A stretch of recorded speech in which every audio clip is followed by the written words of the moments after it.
The Village of Shadows. 15 members of the Adventure Seekers Club boarded a weathered bus, heading towards their latest escapade. They were a motley crew, each member bringing their own unique skills and perspectives to the group. Their destination was a remote mountain range renowned for its breathtaking beauty and challenging trails. Little did they know this trip would take a sinister turn they would never forget. Chapter 1. The Breakdown. The sun was beginning to set as the bus meandered along a narrow, winding road surrounded by dense forests. Excitement buzzed in the air as stories of past adventures were shared. Suddenly the bus shuddered and came to an abrupt halt. The driver, a grizzled man named Frank, frowned and stepped out to inspect the vehicle. "It's the engine," he announced after a few moments. "It's going to take at least 3 days to get the parts we need and make the repairs." Groans of disappointment filled the bus. With no other options, the group decided to make the best of their situation. Frank mentioned a village not far from their location where they could stay while waiting for the parts. The decision was made, and the group set off on foot towards the village as dusk settled over the landscape. Chapter 2. The Abandoned Village. As they approached the village, an eerie stillness hung in the air. The buildings were ancient, their stone walls covered in thick layers of moss and ivy. There was no sign of life, no lights in the windows, no sounds of activity. It was as if the village had been abandoned for centuries. "This place gives me the creeps," muttered Lisa, the group's navigator. "But it looks like we've got no choice." The group found a large, somewhat intact building that appeared to have once been an inn. They decided to set up camp inside. As they settled in, they couldn't shake the feeling of being watched. Shadows seemed to move just beyond their line of sight, and strange noises echoed through the empty streets at night. Chapter 3. The First Night. That first night, the group huddled together in the main hall of the inn, lighting a fire to ward off the chilling air. As the fire crackled, stories of ghosts and other supernatural occurrences were shared in hushed tones. "I swear I saw something moving out there," said Mark, the group's historian, pointing towards the window. "It looked like a person, but different. Probably just your imagination," said Sarah, the group's skeptic. "There's nothing here but us." But Mark wasn't convinced. He kept a vigilant watch, his eyes darting to every shadow and flicker of movement. Around midnight, a loud thud echoed from upstairs, jolting everyone awake. "What was that?" whispered Emily, clutching her sleeping bag tightly. "I'll go check," said David, the group's leader. He grabbed a flashlight and cautiously ascended the creaking stairs. The rest of the group waited anxiously, straining to hear any sound. After a few tense moments, David returned, his face pale. "There's nothing up there, but I found this," he said, holding up a dusty old book. "It's a journal." Chapter 4. The Journal. The group gathered around as David opened the journal. The handwriting was spidery and difficult to read, but it detailed the village's history. According to the journal, the village had been thriving until a mysterious epidemic swept through, decimating the population. The survivors had fled, leaving the village to rot. "But there's more," David continued. "The journal mentions strange creatures that began appearing after the villagers left. It says they come out at night and roam the streets." A chill ran down everyone's spine. As if on cue, a series of scratching noises emanated from the walls. Panic set in, and the group decided to take turns keeping watch while the others tried to sleep. Chapter 5. Night Terrors. During Emily's watch, she heard soft whispers coming from the shadows. At first, she thought it was her imagination, but then she saw it. A figure, pale and gaunt, standing just outside the window, watching her. She screamed, waking the others. "There's someone out there!" she cried.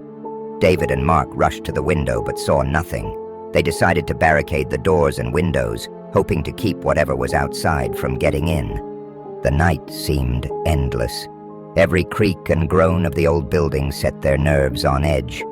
Finally, dawn broke, bringing with it a brief sense of relief. Chapter 6. Exploring the Village. Determined to uncover the truth about the village, the group decided to explore during the daylight hours. They split into smaller groups, each taking a different section of the village. David, Mark, and Lisa headed towards the church, its tall spire looming over the other buildings. Inside, they found more evidence of the village's hasty abandonment: pews overturned, Bibles scattered on the floor, and a sense of unease that seemed to permeate the very air. In the church's basement, they discovered a series of tunnels leading deep into the earth. The walls were covered in strange symbols and drawings depicting monstrous creatures.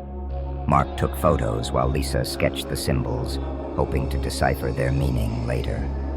Meanwhile, Sarah, Emily, and a few others investigated the village's central square. They found a well in the center, its depths shrouded in darkness.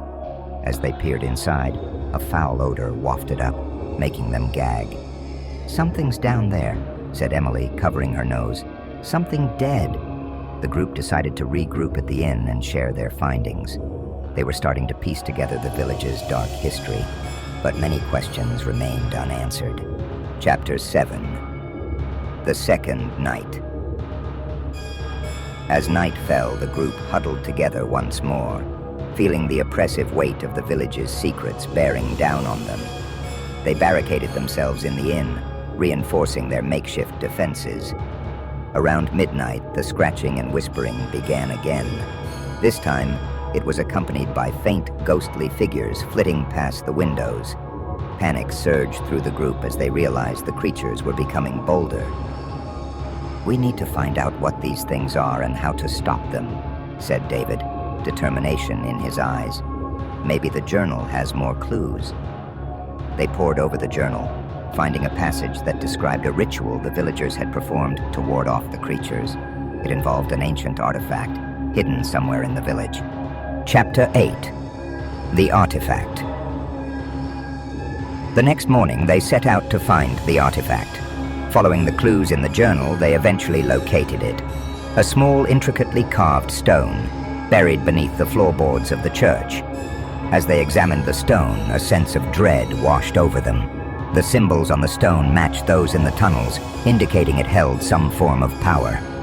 "We need to perform the ritual," said Mark, his voice trembling. "It's our only chance." Chapter 9. The Final Night. That night, they gathered in the church, the artifact placed at the center of a circle they had drawn on the floor.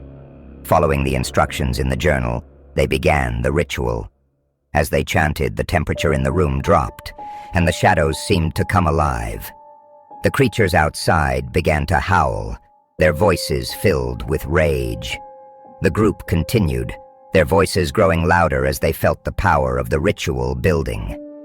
Suddenly, a blinding light erupted from the artifact, illuminating the church and driving back the shadows. The creatures screeched in agony, their forms dissolving into mist as the light washed over them. After what felt like an eternity, the light faded and the village fell silent once more. Chapter 10. The Aftermath. The next morning, the group emerged from the church, exhausted but relieved. The village, while still ancient and decayed, no longer felt as oppressive. The creatures were gone, and the feeling of being watched had lifted. Frank arrived with the repaired bus, surprised to see the group looking so worn out. They explained their ordeal as best they could, though it sounded unbelievable even to them. As they boarded the bus and left the village behind, they couldn't shake the feeling that they had narrowly escaped a terrible fate.